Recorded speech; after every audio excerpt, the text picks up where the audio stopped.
जितना प्रेम तुम इस हाड़ मांस के शरीर से करते हो, उसका आधा भी अगर राम से करते तो अब तक मोक्ष पा चुके होते।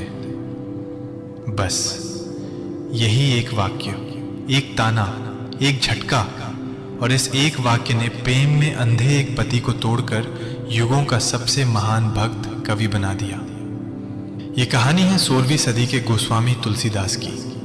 कहा जाता है उनके जन्म के समय ही लोग उन्हें अशुभ मान बैठे।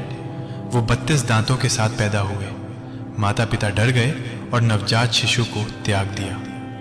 लेकिन नियति को कुछ और ही मंजूर था।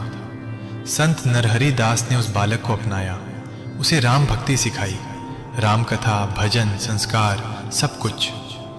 समय बीता, बालक जवान हुआ और फिर जीवन में आई रत्नावली। तुलसीदास को उनसे ऐसा प्रेम हुआ कि राम भी जैसे पीछे छूट गए। प्रेम इतना गहरा, इतना अंधा कि दुनिया दिखाई देना बंद हो गई। एक दिन रत्नावली मायके चली गई। तुलसीदास बेचैन हो उठे।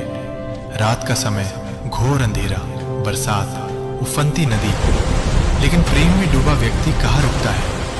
वो नदी तैरकर पार कर गए। जहरीले सांप को रस्सी समझकर पकड़ लिया। एक लाश पर पैर रखकर दीवार चढ़ गए, बस रत्नावली तक पहुंचने के लिए। जब रत्नावली ने उन्हें आधी रात को अपने सामने खड़ा देखा तो हैरान रह गई। क्रोध और लज्जा में उन्होंने वो वाक्य कह दिया जो इतिहास बन गया। जितना प्रेम तुम इस शरीर से करते हो, उसका आधा भी अगर राम से करते तो तुम्हारा उद्धार हो जाता। ये सुनते ही जैसे तुलसीदास की आंखों से पर्दा हट गया। उसी रात, उसी क्षण उन्होंने घर छोड़ दिया। अब वे प्रेमी नहीं, राम के खोजी बन चुके थे।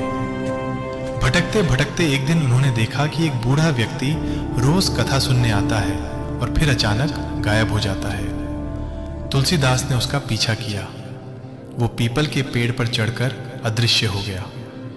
तुलसी समझ गए, ये कोई साधारण व्यक्ति नहीं, ये स्वयं हनुमान जी हैं। अगले दिन उन्होंने उनके चरण पकड़ लिए। जब तक राम के दर्शन नहीं कराओगे, छोड़ूंगा नहीं। हनुमान जी मुस्कुराए। चित्रकूट जाओ, वहीं मिलेंगे प्रभु श्री राम। राम नवमी का दिन था।